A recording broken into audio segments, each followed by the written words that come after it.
So in this video, I want to talk about 3 things that are going to help you play drums a lot faster, especially if you're struggling with getting over that, like, just that wall, right, where you're just like, I can't seem to get a little bit quicker. I'm going to show you 3 things that'll help you get a little bit quicker. Also, if you dig this video, please like, subscribe, and check out my book, Technical Drumming, Career Survival Guide, and my website, technicaldrumming.com, where there's lots of drumming resources. Okay, so let's dig into this. So basically, there's 3 things that you can do. So the first one I'm going to actually show you is an exercise. A lot of times people, what they do is they'll try to play quick and long for really long periods of time. Right? So just playing really fast like this. And actually, I don't think that's the best way to start. And what I like to do with my students, I actually start with what I call spurts, or shorter little segments. So my favorite one in the whole wide world is the single stroke 4. It's right, left, right, left.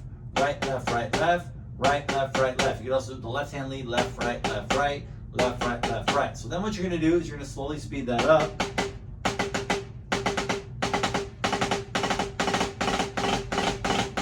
Right, and get it to a point where, say, it's, and that you might not get that fast, but get to a point where, you know, you're like, hey, this is about as quick as I can go, and play it there for a little while. Now, in order to push that to the next stage, you really have to understand the technique behind it. And that's where I want to get into technique a little bit, and why playing with good technique and playing technique slow at first is going to actually help build it up. This would be like a runner, right? Who's like, the idea to one way to run faster is to run slower, or someone who's doing a lot of weightlifting to do the reps slow. If you do it slow, it gets strong. Same thing is true with drumming, focusing on the technique and doing it properly. So for example, in the single stroke 4, right, what you're going to do is you break it down, and I take one hand away. I'm actually playing a double stroke. So in order to play this fast, I have to be able to play double strokes, which would be like playing a roll. So in order to do this, what I'm going to do is I'm going to focus on my double stroke technique. And the most important thing with playing fast is all linked to the use of the fingers. It is not really a wrist motion or an arm motion, but rather a finger motion that's going to allow me to get fast. So focusing on this element of technique is dire. What I mean by that is when you play like just 1, 2, 3, like just playing 8 on a hand, you'll notice that there's some wrist motion right there, but it's also combined with my finger motion. When I start going really fast, there's a lot of finger that's basically supporting the stick like a hammock and kind of going back and forth like this, right, in both hands.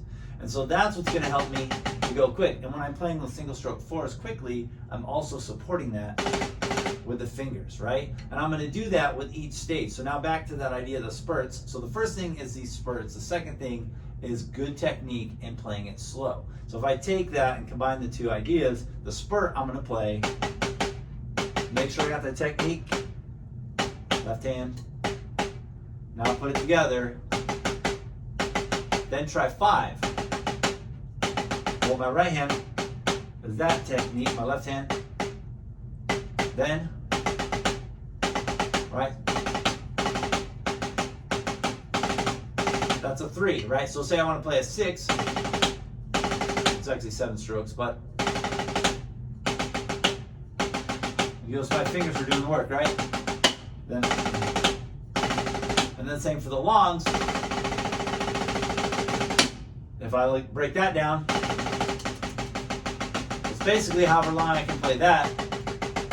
And I can apply that, of course, to other parts of the kit, right? And that's basically, that's the other thing, right? So I've got my spurt, I got that, and now the other thing is, the third thing is isolation, right? I guess I kind of talked about that, but the idea that I'm going to isolate each hand, right? So for example, if I want to play long period of single strokes, right, for like a bar and going, right? So maybe I got some cool lick I'm trying to play, you know, like on the kit.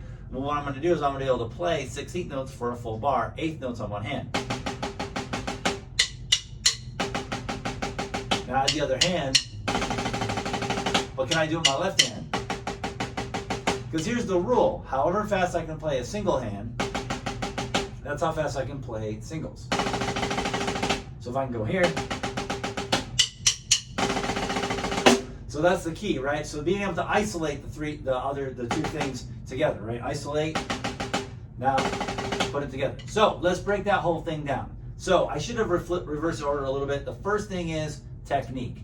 make sure your technique is down, you're supporting with your fingers. Number 2, do sprints. Single stroke 4, single stroke 5, sixes, right, and so on. And the last thing is isolate those 3 things, right, pushing one together, then putting it together. Isolate each hand. Then once you got that, if you do that every single day, and again, play it slow at first and speed it up, you will get stronger and faster every single day.